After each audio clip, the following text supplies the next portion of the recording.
All right, sports fans, how's everybody out there doing?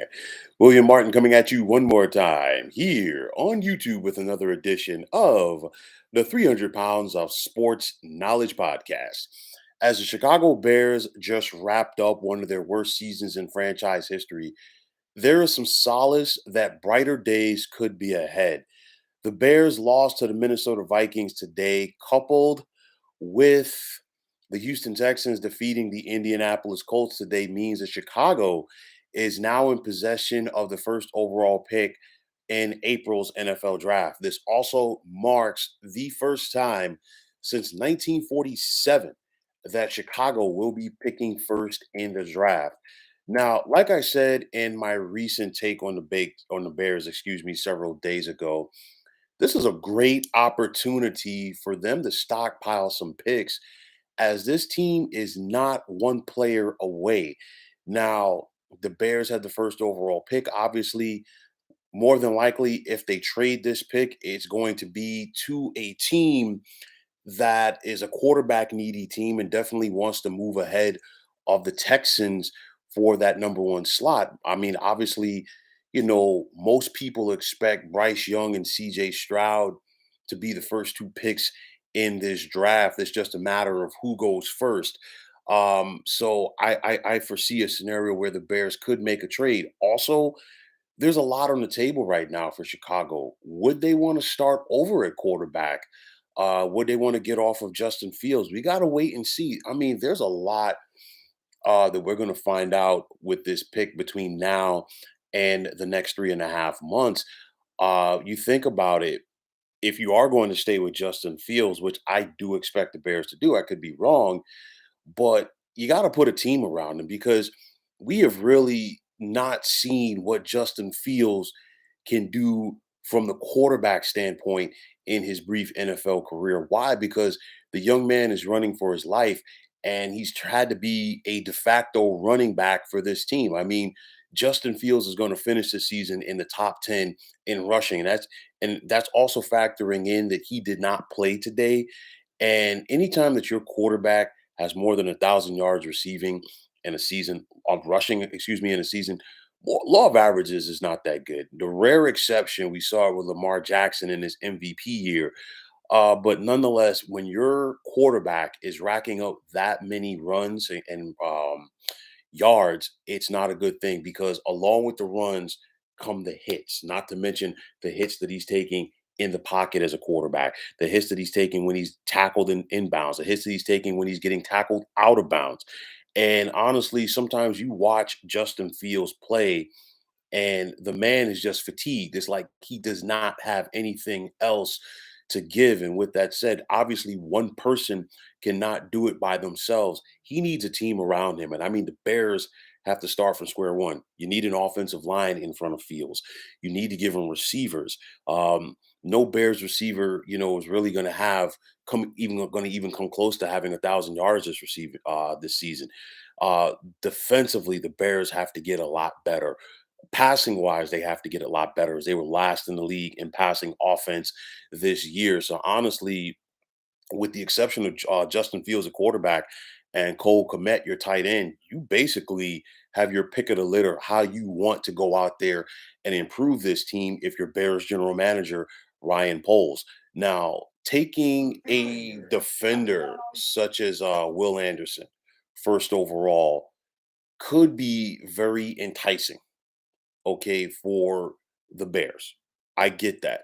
But the thing is like Will Anderson, I think in the right system is going to be a phenomenal NFL player. And it's going to be enticing for the Bears to take him there. But the bottom line is Will Anderson alone is not going to make that much of a difference for this Bears team. Now you could trade the pick depending on who you trade it to and still possibly get a Will Anderson in round one or somebody else. But the thing is, you have so many needs with this pick.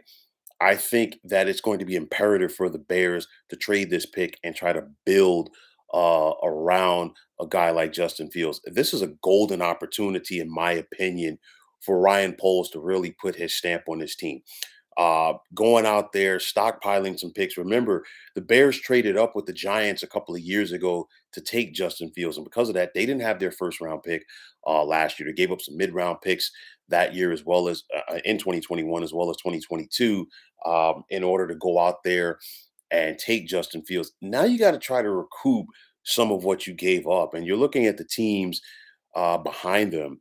Seattle currently at number three. Things have to change. Things could change based on how things work out. With the 4 o'clock games today. Seattle's currently at number three. Would they take a quarterback? I'm not sure. Arizona, they're locked in with Kyler Murray at number four, so you don't have to worry about them. Indianapolis could be a team. Would they be willing to move up to get a quarterback? We got to wait and see. The Las Vegas Raiders at number seven. I mean, they don't have the draft capital, so that for the most part eliminates them. Would Atlanta be ready to move on from Desmond Ritter after 1 year? You got Carolina down there at number nine currently.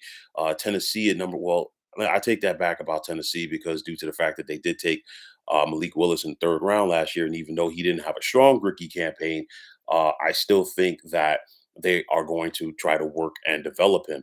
But nonetheless, there could be some options there for the Bears as far as trading back, looking to get somebody as opposed to just simply going out there and taking a guy like Will Anderson first overall. So we've got a lot of time to discuss this, as you've got 3.5 months to figure this out. And if I'm the Bears, I think they will at least entertain offers. I'm not saying that they're going to pull the trigger on a deal, but if I am the Bears, I am trading this pick because you got to get more. And when I say trade the pick, obviously you're going to swap and take somebody else's first round pick this year, probably pick up maybe one or two additional picks this year, but then also trying to flip it in order to get at least a first round pick for 2024. So there's a lot that the Bears have to do. There's a lot that has to be unlocked between now and the month of April. I know when the draft process starts, the Bears will have 10 minutes to give their pick in April, but nonetheless, they have a head start on everybody else to try to figure this thing out. A bad season for the Bears is officially in the books, but if Ryan Poles and his front office can do right by this organization, maybe, just maybe, the Bears could be on the track to success. You look at it from a large perspective, and there's a fine line between having success and not having success. And it comes down to these moments right here as an organization. What are you going to do with this pick? Because the right move will set you in place for the next 10 years. The wrong move will set you back several years and you could be right back at square one. So we got to see. But nonetheless, this is a golden opportunity for the Chicago Bears to get things turned around.